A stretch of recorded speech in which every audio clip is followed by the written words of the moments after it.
Hello and welcome to Life by Design with Janette. This is my second podcast, and I'm so excited to have you here. I'm Janette Mondin. I'm a transformational life coach and a real results expert. And this podcast is all about helping you move from living life by default to living life by design. Today, we're exploring something incredibly powerful, a single question.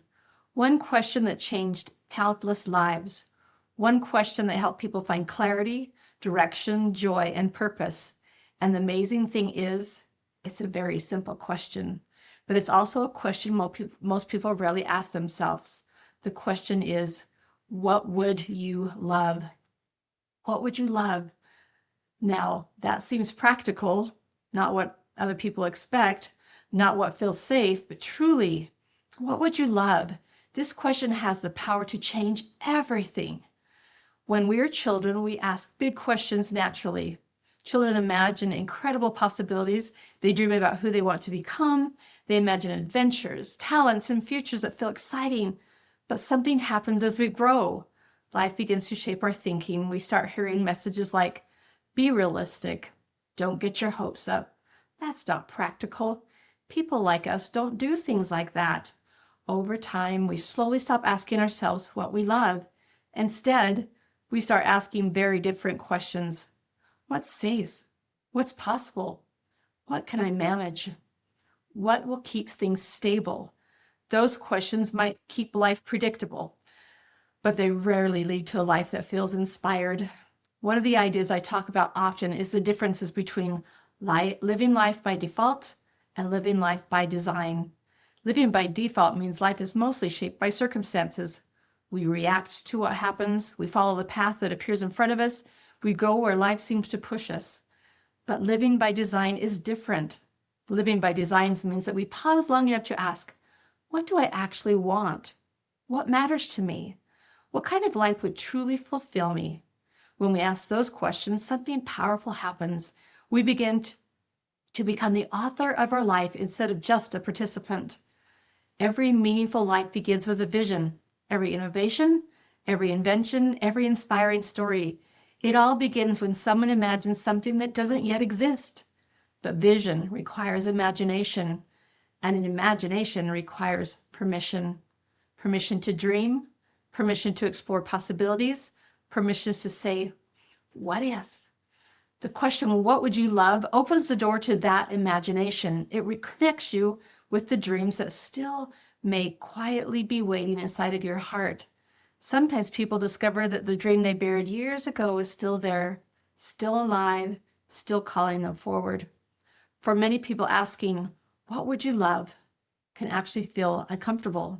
Why? Because the moment we ask it, our mind immediately begins to answer with reasons why it won't work. The mind might say, that's unrealistic. You are too late. You are too old. You don't know how. What if you fail? This is where limiting beliefs appear. Limiting beliefs are thoughts we've repeated so many times that they feel like facts. But very often, they're simply stories we've learned along the way, stories that may no longer be true. When we gently set those stories aside, even for just a moment, we give ourselves permission to dream again. I'd like to invite you into a short reflection.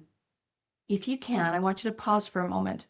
Take a breath in through your nose, out through your mouth like a straw, and imagine something with me. Imagine that fear did not exist. Imagine that judgment did not matter. Imagine that you could not fail. Now ask yourself this question slowly. What would I love? What kind of work would you love? What kind of relationships would you love? What kind of experiences would bring you joy? What kind of life would make you feel truly alive? Don't rush the answer. Allow the vision to unfold. You might offer small answers at first, but if you stay with the question, something deeper often emerges. Once you begin to reconnect with your vision, something remarkable happens. Energy returns, hope returns, possibility returns, but a dream becomes real through small steps. You don't need the entire path, you only need the next step. Clarity grows as you move forward. Action builds confidence. Momentum builds beliefs, and over time, the life that once felt impossible begins to feel natural. The most important shifts happen internally before your life changes externally. Your thinking changes, your belief changes, your identity changes. You begin to see yourself differently. You begin to believe that your life can be intentional, that you can design it, that you can shape it. And that shift changes everything. So before we finish today, I want to leave you with a simple exercise. Take a few minutes later today and write down your answer to this question.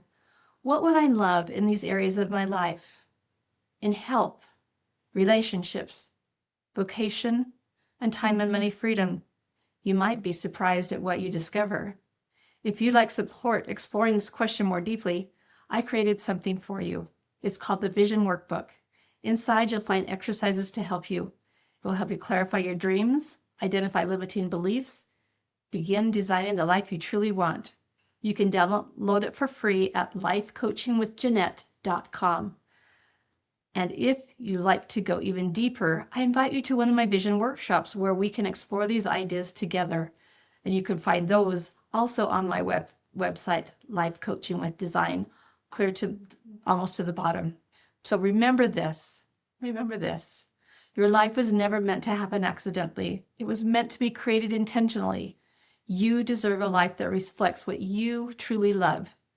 Thank you for listening to Life by Design with Janette.